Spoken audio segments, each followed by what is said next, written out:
evening, everyone. It's Rabbi Dr. Jack Cohen, dating coach, matchmaker. How are you?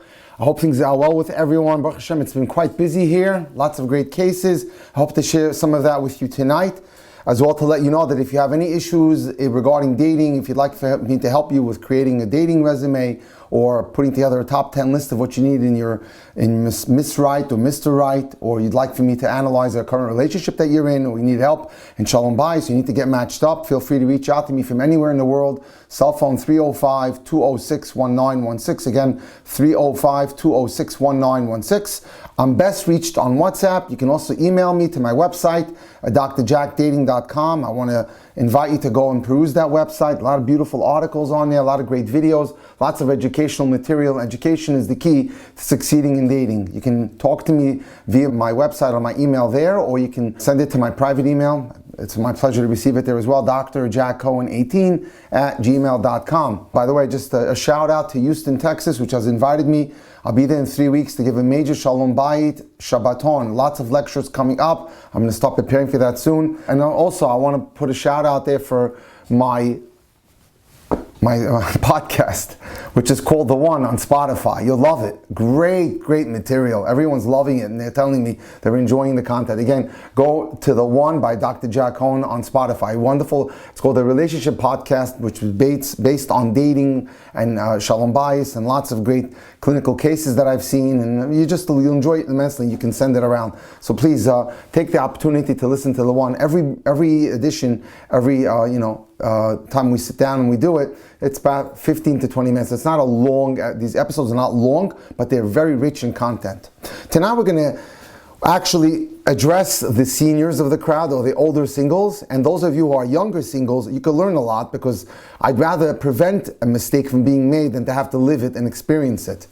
We're going to go through the content of a woman who is considered a major player in the field, Lori Gottlieb, a secular psychologist. We're going to learn from her life's experiences, and then we're going to seg into an orthodox perspective on how we see things. But a lot of the lessons that she's going to teach us are very germane to older singles, and they could learn a lot and hopefully change their mindset and take on a new attitude. This past Sunday, I spoke in Great Neck, and the main crux of my presentation was changing your attitude. And the title was, if you want to get married, you got to do the work. And this is the continuing extension of these discussions. I've been hitting on this area very hard in the last 6 months. Is in order to get married, you have to have fundamental changes.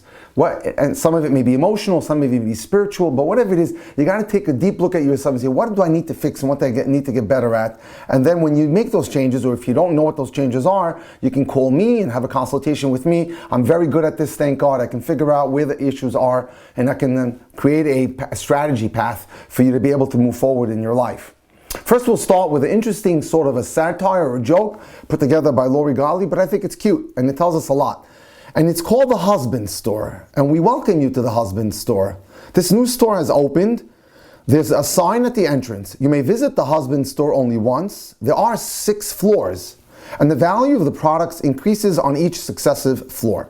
The shopper can choose any item for any particular floor, or go up to shop on the next floor, but you can never go back down except to exit the building. Once you decide to go up, you have to continue to go up. You can't go back down, or you just exit the building. So a woman goes into the store. On the first floor, the sign on the door reads, Floor 1. It says there, sign, here we offer men who have good jobs. So she says to herself, that's nice, but I want more. I'm not satisfied with just men who look nice. So she continues upward, where the sign reads on floor 2. There's a sign on floor 2. Here we offer men who have good jobs and love kids. She's intrigued now, scratches her face, but continues to the 3rd floor, where the sign reads, welcome to floor 3. Here we offer men who have good jobs, love kids, and are extremely handsome. Wow, she's saying, wow, it just keeps getting better and better. Wow, she thinks.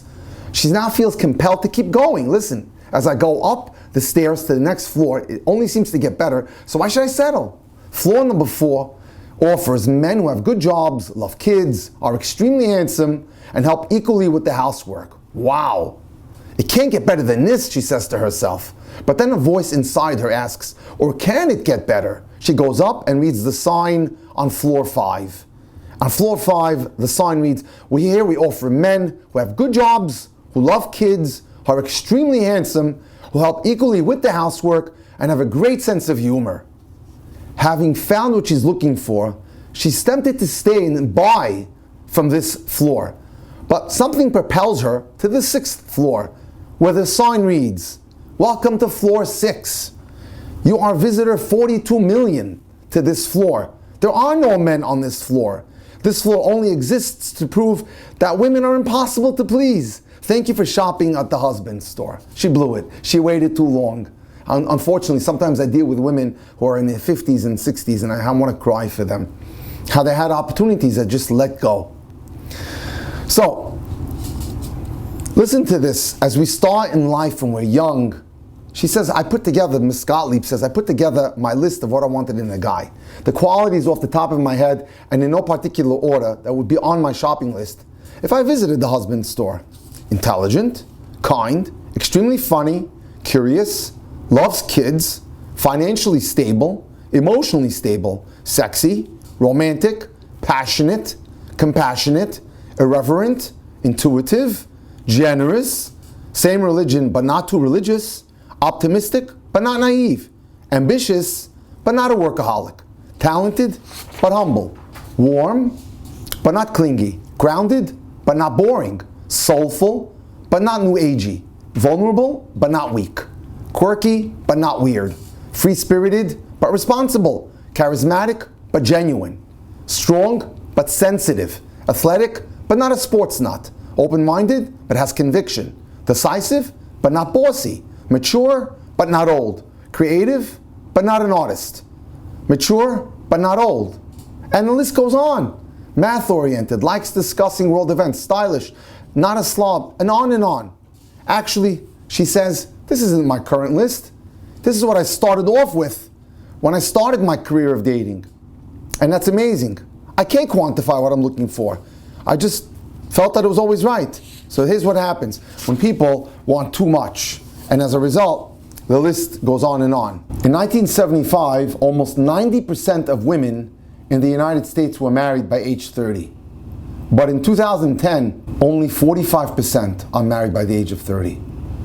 Why the percentages of never married women in every age group studied by the US more than doubled between 1970 and 2010? Well, we want to find out.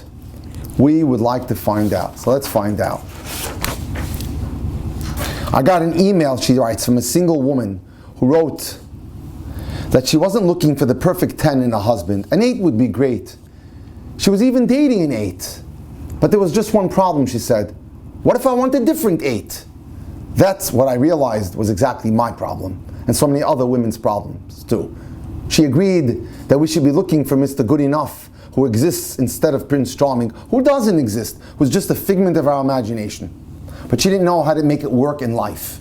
Neither did I, that writes Miss Gottlieb. In fact, when readers wrote in saying that they decided to get engaged because of my book, I wrote it that 5 years later, I get a slew of emails saying they were getting divorced because of my article, since nobody knew what being more realistic actually meant, that I was pushing people to be more realistic. How much compromise is too much compromise? How do you know if you're being too picky or if you're really not right for each other? If being with Mr. Good Enough means sharing both passion and connection, but also having more reasonable expectations, how do you balance compromise? That's critical. That's an important point. So, she decided to do some investigation, and she met with a bunch of professionals, psychologists, sociologists, economists, etc. And she writes the following. I got together with 5 20-something single women in a restaurant in Los Angeles and asked them, why is it so hard to find guys who are husband material? And here's their consensus. We'd like a guy, but we don't need a guy. So why should we lower our standards? Olivia, a 27-year-old web designer, writes, I'd rather be alone than settle. I've had annoying roommates in my early 20s, but I can't imagine having to eat all my dinners and sleep with someone, a husband who happens to be the husband I settled for. And the others nodded. I don't know about you, Olivia continued, but I would need to love someone very deeply in order to brush my teeth 2 feet away from where he's going to the bathroom. Even if he's nice and smart and attractive, I can't be with someone boring, says Nora, a radio producer. Exactly, says Claire, a graduate student. There are guys who are smart, but you're shocked to learn that for all that intelligence, they're just not interesting. They have to be smart in an interesting way. They have to be curious. Look how people just add on layers and layers of unnecessary requirements. And Nina pipes in, curious but not earnest, a marketing executive. They have to be also a little edgy, but not too edgy, says Nora. They have to be normal, but just not boring. I asked the women for examples of what they meant by boring. Well, they have to have a sense of humor, says Nina. They can't just be sitting there laughing at something funny that I might say. Boring guys aren't funny, but they think you're funny. Or the opposite, says Claire. They think that if a woman laughs at their jokes, she has a sense of humor. Only a boring person believes that. So I told these women, all reasonably attractive, but not drop dead gorgeous, all interesting, but not off the charts fascinating, that at a certain point, they might get lonely going on all these dates, looking for the perfect guy, instead of building a nice life with someone who's good enough. Lauren pipes in, but I'm already lonely. But loneliness is better than boredom. So you'll compromise in your choice of a job, but not your choice of a partner? She has a stable fundraising job, which is boring, although her true passion is to be an artist. You're willing to spend 8 hours a day in a good enough career instead of leaving it for your true love, being an artist? Lauren thought about that for a minute. She was willing to compromise at work, but not compromise when it came to selecting a husband. And then she said, work is different. I'm practical about my career, but to be practical about love? You can't be practical about getting married. It seems so unromantic. And then a guy just passed by them and they ignored him. And I asked him why. Well, Olivia said, too short. It looks like he's only 5'2". And what's up with those glasses, added Claire. Who wears glasses today? And on. They kept finding shortcomings with them. So here's what happens. And she says, I remembered myself in my 20s when the possibilities seemed endless, even if they weren't. And what a difference a decade makes. Because 3 nights later, 5 single women in their late 30s to early 40s meet at the same restaurant where I asked the same question. Why is it so hard to find a good guy? I filled them in on the conversation I had with the younger women, the 20s-something women, about boredom and loneliness, how they characterize guys. And Stephanie, an attractive 39-year-old doctor, says, tell them to check back in 10 years if they're still holding out for Prince Charming. They'll be bored and lonely. This is a 39-year-old speaking now. It won't seem exciting anymore, your great job. Drinks with the girls will just get old. And on holidays, you'll be hanging out with your married friends and their kids, or their nieces and nephews. You think that's fun? Which will only make them more depressed that they don't have a family of their own. I admitted that I related to these younger women who wanted to be in a relationship, but had a very specific idea of what guy they would like to have. And as I got older, I explained, my dating life slowly became this lethal paradox, desperate but picky. They knew exactly what I meant. Liz, a 37-year-old screenwriter, says, I want to shake these young women up and say, you know, the guy who laughs too loud in public may not love the way you chew your raw carrots at dinner, but it's not a deal breaker for him. And these women could easily list their former deal breakers, the reasons they didn't pursue relationships when they were younger. Here's what some of the reasons why they gave up on some great guys. He bought me flowers, but cheesy ones that just spoke to bad taste, in the sense that I wasn't worth something more thoughtful. Another excuse, he wasn't exciting enough. I felt like we were already married, which was nice in a way, but this was supposed to be the courting period. Another reason, another girl pipes in, he had long nose hairs and they grossed me out, but I didn't have the courage to ask him to trim them, so I stopped seeing him. Another one says, he cried. The first time I wasn't thrilled, but okay. The second time I bailed. He was too weak for me. Another excuse, he was too predictable. Then I started dating guys who always kept me on edge and I never knew what to expect. It was terrible. Now I give anything for predictable. Another excuse, I was embarrassed by his voice. Sometimes when he'd answer the phone at my place, people would think he was me because I have kind of a low voice. But otherwise he was very masculine. What a great guy. Here's another excuse, he was too optimistic. He was so cheery all the time, even early in the morning when the alarm went off. And I found that grating. He was always finding the silver lining in everything. Let's go out to dinner, but I'd be upset that I had to buy a new stove. I didn't want to look at the bright side all the time like he did. Just too optimistic for me. Here's another one. He was completely bald except for one of those rings of hair around his head and a tough poking in the front. Now I'm lucky if the guy I meet has any hair at all. And here's another excuse. He thought it was funny to make up strange words like fabulosa. He did this a lot in the public too. At a party, since he was a doctor, he said being a doctor isn't just one fabulosa after another, and I was so embarrassed. I broke up with him the next day. Another excuse. He loved me too much. I felt like he was too much of a puppy dog, always looking at me with those adoring eyes. I wanted more of a manly man. Another excuse. Wasn't refined enough. He couldn't order off a wine list. He'd never seen the movie Casablanca. How can you be 32 years old and not have seen the movie? Another excuse. I just wasn't feeling it. Now I think, what was I supposed to be feeling? Because actually, I liked being with him more than any of the guys I felt strong chemistry with before or since. Here's what happens when women who are close to 40 look back and they wonder if the excuses that they used to break up with the people that they were dating in their 20s were really worth it. So here's some to-do lists for us. Let's examine our expectations. Are they realistic or unrealistic? You may want someone great looking, but perhaps you're overweight or unattractive. Or maybe despite your fabulous looks, you're destined for someone who's mediocre looking, but has a great attitude and great midos. You may want someone exceptionally bright, but perhaps some people don't find you stimulating enough. Or perhaps even though you're an intellectual, you're destined for someone who possesses just normal intelligence, but has an exceptional personality. Open your horizons. Don't box yourself in, deciding that you know what you are looking for and what you need. People often create fantasies in their childhood that with maturity can be modified. Maybe you're unsure if you're ready for marriage. Are you afraid of the responsibilities of marriage? Perhaps you're just using excuses to hide commitment phobia. Are you worried that you may not be a good husband or a good wife? Are you unable to make commitments to one person? Are you afraid to be tied down? Are you afraid to give up your independence? Are you worried that you will no longer be in control of your life? Are you scared of failing at marriage? Do you trust the sincerity of other people? Are you afraid you may have a disillusioned marriage like your parents have? So these are all valid reasons that may be stopping you or thwarting your efforts to get married. Once in a while, a 60-year-old man marries a 40-year-old woman, or an older girl gets a much younger man. These things happen, but they're rarities. Don't go hoping for them. A man who can hardly support himself will not be attractive to someone who wants a comfortable lifestyle. Someone who's severely overweight or terribly anorexic will have a difficult time attracting people. Divorcees, widows, widowers, or individuals with children appeal to different people. Different circumstances determine your prospects.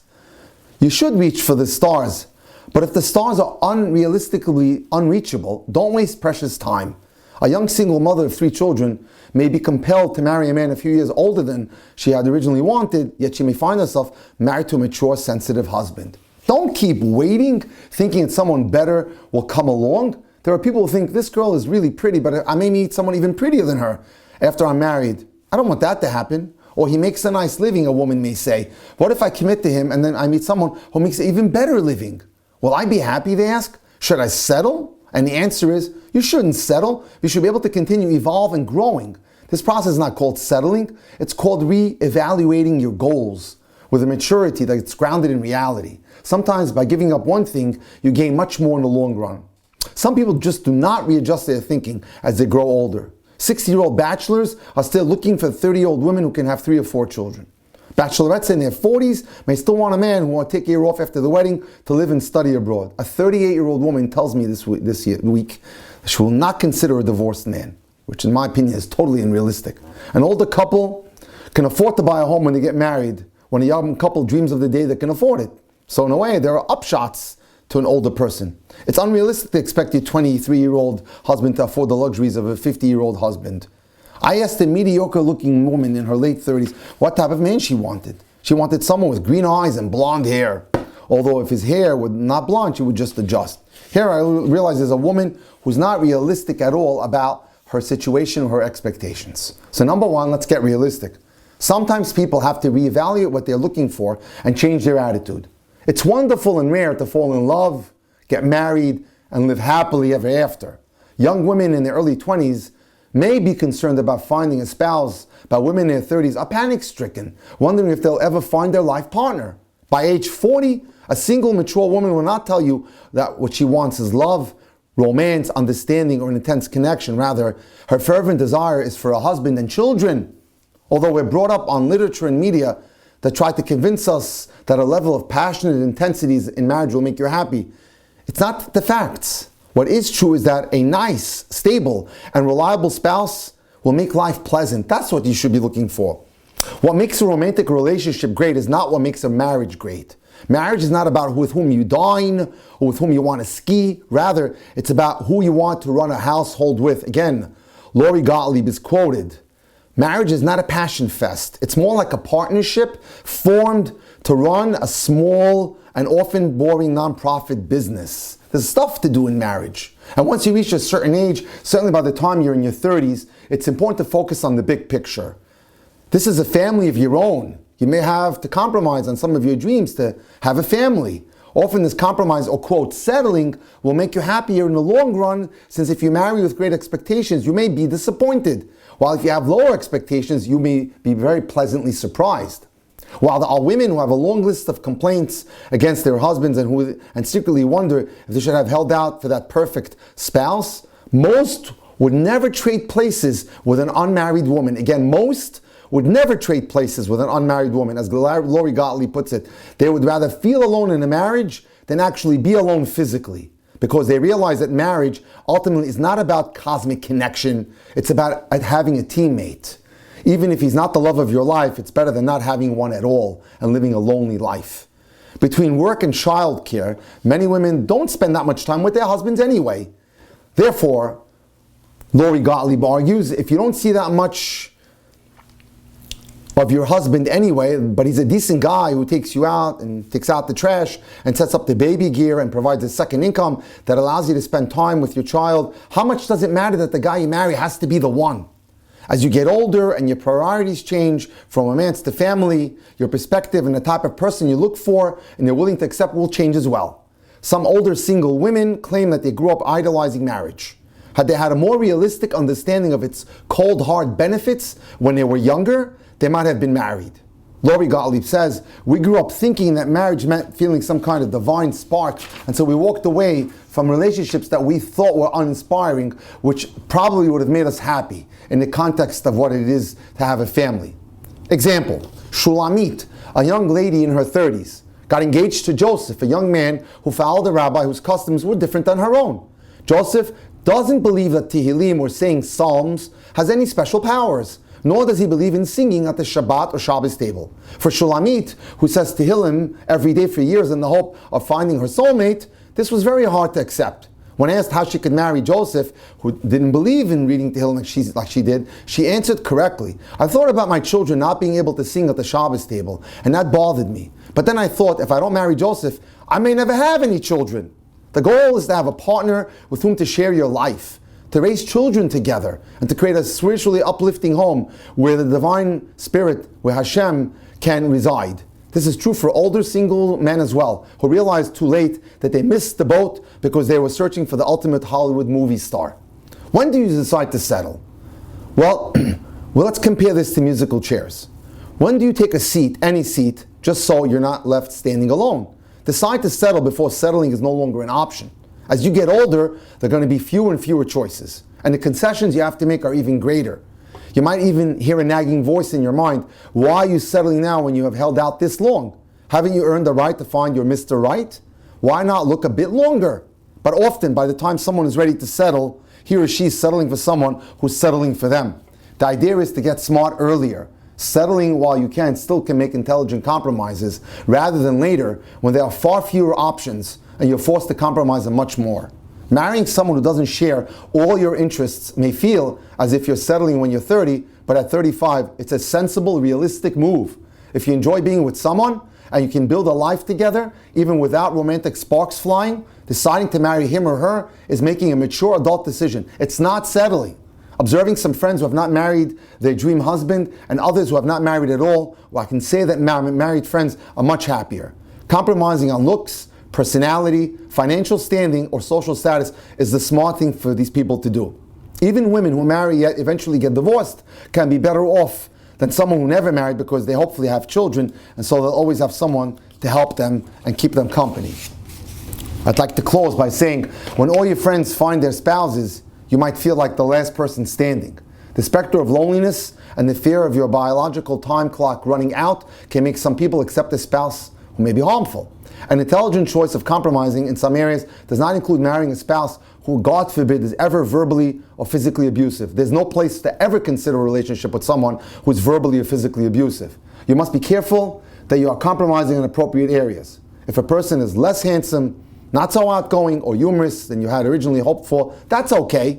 But it's not okay if the person is uncaring or unable to nurture you or give love or attention. The Torah tells us, "Ve'ahavta le'racha kamocha." Love your neighbor as you love yourself. The rabbis explain this to mean overlook people's bad qualities and focus on their good qualities.